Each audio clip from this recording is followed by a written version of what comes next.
राम नाम सत्य है, राम नाम सत्य है, राम नाम सत्य है, राम नाम सत्य है। हरियाणा के अपने इस छोटे से गांव में महेश तकरीबन 4 बाद आया और आने का कारण कुछ और नहीं, उसके पिता राघवेंद्र की मौत थी, जो इस गांव के सरपंच भी थे। पिताजी की मौत अजीब ही हालातों में हुई, न कोई एक्सीडेंट और न ही कोई दिल का दौरा। महेश के लिए ये सब कुछ बेहद अजीब था, पर गांव वालों के लिए नहीं, क्योंकि जिस गांव की आबादी 200 की थी, उस गांव में पिछले 1 सालों में 100 से भी ज्यादा मौतें हुई है और सब लगभग एक ही तरह की मौत मारे गए, जहां उनकी आंखें बड़ी बड़ी होकर ऊपर की ओर तनी हुई थी। महेश जानना चाहता था कि ऐसा आखिर क्या हुआ यहां, जो एक ही साल में इतना कुछ बदल गया। बहुत खोजबीन के बाद गांव के एक चाचा ने उससे पूरी कहानी बताई। आज से तकरीबन 1.5 साल पहले इसी गांव में रहने वाले विमल को संगीता से प्यार हो गया था। गांव वालों को सब कुछ मालूम था और उन्होंने कई बार दोनों को समझाने की बहुत कोशिश की, पर दोनों माने नहीं। और फिर एक दिन गांव वालों ने दोनों को उस वक्त पकड़ा जब दोनों खेत में एक दूसरे में खोए हुए थे, और उसके बाद दोनों इस गांव के लोगों, उनके गुस्से, जात पात और न जाने कितनी चीजों का शिकार हुए और दोनों को पंचायत में पेश किया गया, जिधर पंचों का फैसला यही था कि दोनों को पूरे गांव के सामने पेड़ से लटकाकर मार दिया जाए। कुछ पढ़े लिखे गांव के लोग इस फैसले के खिलाफ थे और उन्हें बचाना चाहते थे, पर आधे से ज्यादा गांव बस उनकी मौत का तमाशा ही देखना चाहता था। मरते मरते उस लड़के ने कसम खाई थी कि वो किसी को नहीं छोड़ेगा, और उसकी मौत के बाद एक के बाद एक लोगों की इस गांव में मौत होती गई। महेश नए ख्यालातों का था, इसलिए उसे इन बातों पर विश्वास नहीं हुआ और उसने उस घर पर नजर रखनी शुरू की जहां वो लड़का रहता था। देर रात उसने जिस चाचा ने उसे ये कहानी बताई थी, उनको उस घर में घुसते हुए देखा। अगली रात फिर से वही हुआ और तीसरी रात महेश पूरी तैयारी के साथ गया। जैसे ही चाचा उस घर के अंदर गए, महेश बाहर गश्त लगाए बैठ गया। रात के अंधेरे में काफी देर वहां इंतजार करने के बाद जैसे ही चाचा बाहर आए, उसने उन्हें धार दबोचा और कहा, अरे और कितना झूठ बोलोगे चाचा? हाँ, हो न हो इन सबके पीछे तुम्हारा ही हाथ है। उन लोगों को डराने के लिए मन घड़त कहानियां बनाकर उन्हें डराते हो। चुपचाप बताओ, नहीं तो मार डालूंगा। चाचा ने तसल्ली के साथ उसकी बात सुनी और फिर एक बात कही, मैंने तुम्हें बता दिया तो वो मुझे मार देगा जो इस घर के अंदर रहता है। इतना सुनकर महेश ने उन्हें धमकाते हुए कहा, अगर आपने नहीं बताया तो मैं कल ये बात पूरे गांव को बता दूंगा और फिर सबकी मौत का जिम्मा आपके सर होगा और गांव वाले आपको ऐसे ही मार देंगे। भलाई इसी में चाचा कि सब कुछ सच सच बता दो। चाचा ने बस इतना कहा कि सच जानना ही है तो कल रात मेरे साथ अंदर चलना। तय वक्त के मुताबिक रात का अंधेरा घिरते ही महेश चाचा के साथ निकल पड़ा उस घर की ओर। वहां पहुंचते ही चाचा ने कहा कि कुछ भी दिखे या कुछ भी हो जाए, बस शोर मत मचाना। घर के अंदर घुसकर चाचा ने आंगन में टिफिन खोलकर सारा खाना एक प्लेट में सजाया और फिर एक कमरे के सामने रखकर दरवाजे की ओर अपनी पीठ करके खड़े हो गए और महेश को भी वही करने का इशारा किया। उनके मुड़ते के साथ ही कमरे का दरवाजा खोला और प्लेट की सरकने की आवाज के साथ साथ दरवाजे के बंद होने की आवाज आई। जैसे ही दरवाजा बंद हुआ, महेश ने पलटकर उस दरवाजे को थपथपाना शुरू किया और जोर से चिल्लाने लगा, तुम जो कोई भी हो, तुम्हारा भांडा फूट चुका है, अंदर से बाहर निकलो, नहीं तो इस दरवाजे को मैं तोड़ दूंगा। महेश के बार बार दरवाजे को खटखटाने और चिल्लाने के बाद भी जब किसी ने दरवाजा नहीं खोला तो उसने दरवाजे को धक्का दिया, जिससे दरवाजा तुरंत ही खुल गया। कमरे के अंदर महेश ने देखा तो पूरा का पूरा कमरा खाली पड़ा था और वो प्लेट खाली जमीन पर पड़ी थी। महेश कमरे को इधर से उधर देख ही रहा था कि उतने में चाचा कमरे के अंदर आए और महेश को जोर का धक्का देकर कमरे के बाहर की ओर दरवाजे को बंद कर लिया। कुछ देर तक अंदर से चिल्लाने की आवाजें आई और उसके बाद प्लेट सरक कर नीचे से बाहर आई और साथ ही था एक कागज का टुकड़ा उसमें, जिस पर लिखा था, अब कल से यहां खाना तुम लाओगे और जो इसके बारे में किसी को बताया तो तुम्हारा भी वही हाल होगा जो चाचा का हुआ है। महेश अब समझ चुका था कि कुछ भी झूठ या गलत नहीं बताया गया था उसे। उसने समझ लिया कि अब उसे वहां से वापस शहर भागना ही पड़ेगा। उसके पास कोई दूसरा चारा नहीं है। महेश घर जाने की बजाय सीधा गांव के स्टेशन पर भागा और जाकर ट्रेन की जो पहली टिकट मिली वो ले ली। ट्रेन अगली रात की थी। सवेरे जब महेश उठा तो एक पल को मानना चाहता था कि जो कुछ भी हुआ था वो एक सपना हो, लेकिन काश ऐसा होता। शाम तक का वक्त आराम से रोज की तरह ही बीता। उस दिल में डर और घबराहट बढ़ती जा रही थी। रात को जब तक खाना खाने का वक्त हुआ तब तक महेश बैग सब बांध चुका था। उठकर सोचा खाना खाकर निकल लेगा चुपचाप स्टेशन के लिए, तो रसोइया उसके हाथ में टिफिन देते हुए बोला, लीजिए मालिक, जल्दी जाइए, देर ना हो जाए खाना पहुंचाने में। ट्रेन तो आपकी कैंसल हो ही गई है।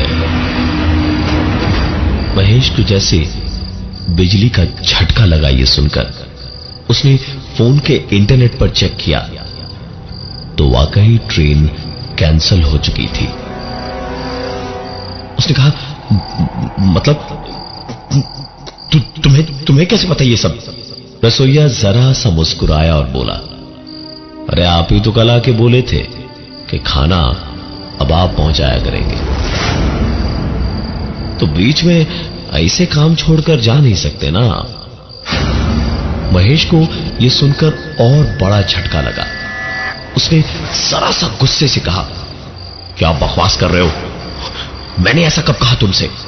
रसोइये ने एक रगों में बहता खून जमा देने वाली मुस्कुराहट के साथ कहा, चुपचाप वक्त पे खाना दे आइएगा, वरना आपके पिताजी भी सरपंच थे गांव के, बच वो भी नहीं पाए। रसोइये ने एक इतनी बड़ी बात कह दी थी जो महेश सोच भी नहीं पाया था। उसने जब पूछा कि वो कहना क्या चाह रहा है तो रसोइये ने उसी मुस्कान के साथ कह दिया, आपके पिताजी एक दिन खाना ले जाना भूल गए थे, इसीलिए तो यह हाल हुआ उनका। आप मत भूलिएगा, जाइए, देर हो रही है। महेश ने कुछ कहा नहीं, चुपचाप टिफिन उठाया और बाहर निकल गया। रास्ते में महेश के दिमाग में एक तरकीब आई। क्या जरूरत थी इतना घबराने की? ट्रेन नहीं तो क्या हुआ, सीधा जीप पकड़ के पास के गांव के बस अड्डे से दूसरी बस पकड़ के भी वो शहर जा ही सकता था। महेश ने वैसा ही किया। जाकर सीधे जीप स्टैंड के पास एक जीप में बैठ गया और चुपचाप इंतजार करने लगा कि कब जीप निकलेगी। ड्राइवर ने भी कुछ देर तक इंतजार किया सवारियों का, लेकिन रात के वक्त गांव देहात में कहां सवारियां मिलेंगी। उसने गाड़ी बढ़ा दी। तकरीबन 1 घंटे से ज्यादा लगना था बस स्टैंड आने में, तो महेश गाड़ी में ही सो गया। जीप चलती रही और काफी देर के बाद नींद में महेश ने जीप वाले की आवाज सुनी तो उसकी नींद खुली। ऐ लो बाबू साहेब, जाइए खाना दे आइए और आइंदा भागने की कोशिश मत कीजिएगा। महेश ने आंखें खोलकर चारों ओर एक निगाह दौड़ाई तो उसे लगा जैसे उसके सर पर बालों के बीच सांप रेंग रहे थे। महेश न सिर्फ अभी भी अपने गांव में ही था, बल्कि उसी मकान के सामने था, विमल और संगीता के मकान के सामने। महेश ने यह सुना जैसे हिम्मत हार ही गया अपनी। चुपचाप अंदर गया और किसी अच्छे बच्चे की तरह अंदर खाना देकर आ गया। महेश के लिए यह दिक्कत बनता जा रहा था। वो रोज रात को जाता और खाना देकर आ जाता। सुकून सिर्फ इतना था कि किसी और की जान नहीं जा रही थी। इसका मतलब यही था कि जब तक खाना पहुंचाया जाएगा तब तक कोई दिक्कत नहीं थी, लेकिन अगर खाना एक दिन भी ना पहुंचा तो मौत पक्की थी। महेश काफी दिनों तक चुपचाप अच्छी तरह सारी बातों को मानता गया, लेकिन एक रात उसने ठान ली कि बहुत हो गया, अब और नहीं। वो सीधा भागा जीप पकड़ने। छुप के जीप में बैठा रहा कि कहीं फिर कोई पहचान न ले। जीप चली तो किसी तरह छुपते छुपाते बस स्टॉप पर महेश पहुंचा और बस की ओर लपक के दौड़ा। बस चल चुकी थी, लेकिन पीछे पीछे किसी को अंधेरे में ऐसे दौड़ते देख बस रुकी और कंडक्टर ने दरवाजा खोला ही था महेश को बिठाने के लिए। जब महेश की शक्ल कंडक्टर ने ध्यान से देखी और उसे पहचानते ही महेश के मुंह पर दरवाजा बंद कर दिया और बस आगे बढ़वा दी। महेश भागता रहा बस के पीछे, लेकिन बस रुकी नहीं और तभी बस की खिड़की से अपना सर बाहर निकालकर कंडक्टर ने कहा, भागने की कोशिश मत करो महेश बाबू, इस कड़ी को तोड़ ना पाओगे तुम। उस कंडक्टर के इस बात से ही महेश की नींद खुली। हाँपते हाँपते माथे का पसीना पहुंचा और अपने बगल में देखा तो एक पल को सुकून से आंखें भर आई। महेश का 3 महीने का छोटा सा बच्चा महेश की बीवी से लिपटा सुकून से सो रहा था। महेश को रोज रात वक्त पे खाना पहुंचाते हुए 3 साल हो चुके थे। जब वहां से भागने के उसके सारे तरीके जवाब दे गए तो आखिरकार महेश ने अपने पिताजी यानी सरपंच जी की खेतीबाड़ी और अनाज का सारा काम संभाल लिया। इस बीच उसने शादी भी की और अभी एक छोटी 3 महीने की नन्ही सी बच्ची थी उसकी जिंदगी में। महेश रोज सोचता था क्या करे। बच्ची के बारे में सोचकर एक बाप होने के नाते महेश को बड़ा अजीब सा डर सताए जा रहा था। महेश आज रात खाना देने पहुंचा तो खाना देकर रो पड़ा। कमरे के अंदर से किसी के खाना खाने की आवाजें अचानक से रुक गई, जैसे अपने गुलाम की फरियाद सुनने को बादशाह रुकते थे। महेश रो पड़ा और रोते रोते ही बोला, मैंने तुम लोगों का क्या बिगाड़ा है? मैंने तो कुछ नहीं किया।